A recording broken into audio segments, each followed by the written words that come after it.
शरभः भीमः समयज्ञः हविर्हरिः सर्वलक्षण्यः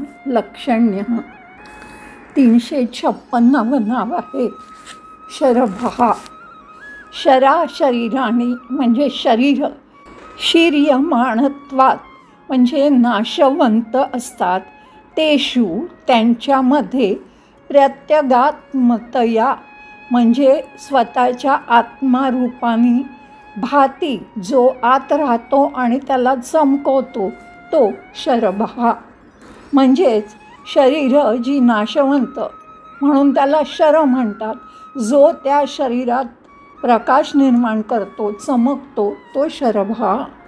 याचा दुसरा अर्थ असाही होतो की शिव त्यांनी शरभ अशा 8 पायांच्या प्राण्याचा अवतार धारण केला होता की जो सिंहालाही मारू शकत होता, असा जो तो शरभः. ओम शरभाय नमः. 357 भीमः बिभेती म्हणजे ज्याला सगळे घाबरतात, अस्मात ज्याला सर्व काही इति भीमः म्हणजे ज्याला सगळे घाबरतात असा जो तो भीमः. सन्मार्गवर्तीना म्हणजे योग्य मार्गावर जाणारे जे असतात ते अभीमः, ते ह्याला भीत नाहीत असाही याचा अर्थ आहे. सर्व प्रेरणादायक क्रूर कामुक लोकांसाठी हा भयावह भयानक त्यांना नाश करण्याची शक्ती ह्याच्यामध्ये असते. अभीमः म्हणजे चांगल्या लोकांचं आश्रयस्थान शक्तिशाली असा जो तो भीमः. ओम भीमाय नमः. 358 समयज्ञः सृष्टी म्हणजे निर्मिती, स्थिती म्हणजे पालन त्याचं रक्षण, संहार म्हणजे त्याचा नाश, समयावित म्हणजे याचा वेळ जो जाणतो, षट समयांही 6 सीझन्स 6 गोष्टी जो जाणतो, जानाति वा इति तो समयज्ञः. किंवा सर्वभूतेषु म्हणजे सर्व भूतांना समत्वम समदृष्टीनी यजनम हीच पूजा अस्य ज्याची आहे म्हणजे सर्वांकडे समदृष्टीने बघणार हीच ज्याची पूजा ठरते असा जो तो समयज्ञः. समत्वम म्हणजे समदृष्टी, आराधनम पूजा किंवा प्रायश्चित्त अच्युतस्य विष्णूचे असा जो तो समयज्ञः. दर्शनाच्या 6ही प्रणाली हा जाणतो, सृजन संरक्षण विनाश याच्या योग्य वेळाही जाणतो, सर्वत्र समदृष्टी ही ज्याची पूजा असा तो समयज्ञः. ओम समयज्ञाय नमः.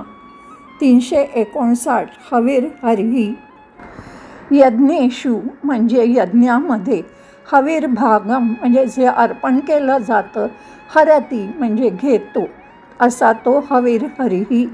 किंवा हरिः म्हणजे हिरवा असं कॉम्प्लेक्शन किंवा कांती असणारा त्यालाही हविर्हरी असं म्हणतात.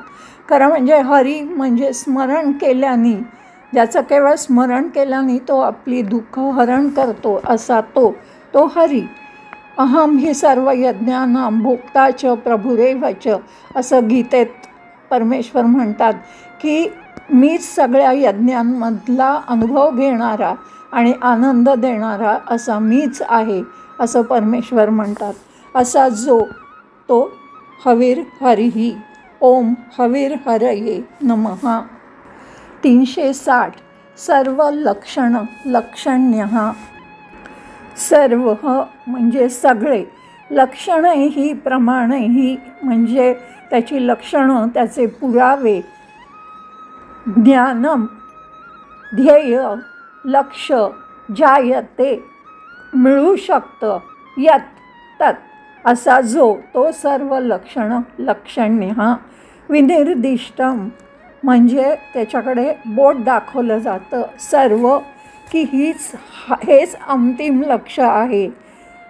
त्याची विशेषता, वैशिष्ट्य हे तत्र साधुः म्हणजे असं सगळे साधू किंवा उत्तम आहे असा जो, तस्य एव परमार्थत्वात् म्हणजे सत्य हेच ज्याचं रूप आहे असा जो, तो सर्व लक्षण्य प्रमाणांच्या सर्व प्रकारच्या माध्यमातून जो जाणला जातो. द्वैतवादी असतात ते दर्शनाच्या माध्यमातून, आणि अद्वैतवादी जे असतात ते अनुभूती घेऊन त्याला जाणतात. असे जाणलं जाणारं अंतिम सत्य म्हणजे जो विष्णू, तो सर्व लक्षण्य. ओम सर्व लक्षण्याय नमः.